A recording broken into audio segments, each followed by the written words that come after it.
estimated at 232,000 metric tons, out of which about 80,000 metric tons is realized. Focus now is on intensifying maize soya production to reduce the cost of feed. And that's one of the reasons why the targeted crops for the planting for food and jobs include maize and soya, so that if we are able to step up the production of maize and soya, then we are most likely to reduce the cost of production of poultry feed.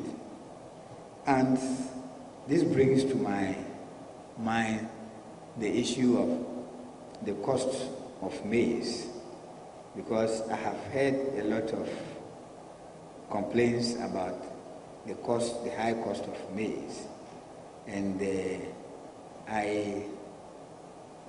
I found some of the complaints a bit absurd, because I am not too sure whether farmers are making supernormal profits at these prices, because farmers of maize also invest a lot into the cost of acquiring the inputs to produce the maize.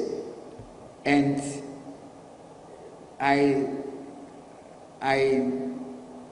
much as I sympathize with consumers and I would like food to be cheap for us, but we also have to recognize that when farmers produce and the prices are too low, then they give away and they are unable to reinvest, and therefore they cannot make progress.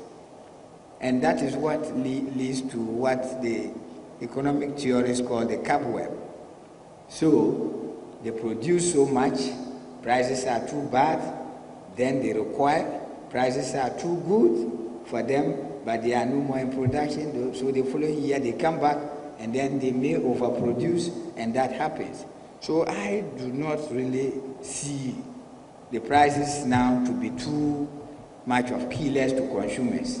I just thought they were good incentives to producers now, because I don't think farmers are over making profits, maize farmers, at the prices that they are selling now. Because when we started the Planting for Food and Jobs program, the first alert or alarm was that, oh, you will do this, and then farmers will produce, they won't even get market to sell. So we said, okay, let's find some money and resource the National Buffer Stock Company. Then we did.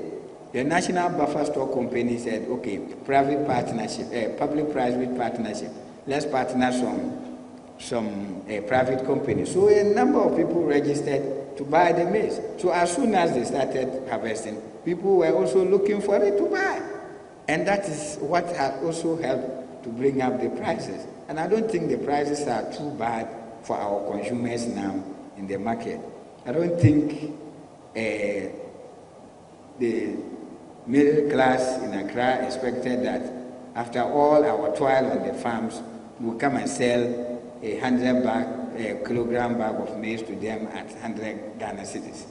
I don't think that is what we, the middle class, were expecting. Because if you look at what goes into the production, it costs so much. And we are not even talking about the opportunity costs. We are just talking about the financial costs.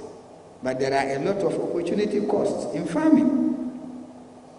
So if we don't appreciate this, and then we run away with these arguments that, oh, prices are too high for farmers. So what's the ideal price? For consumers, what's the ideal price? Because we must have a price that is not only good for the consumer, but it must also be good for the farmer.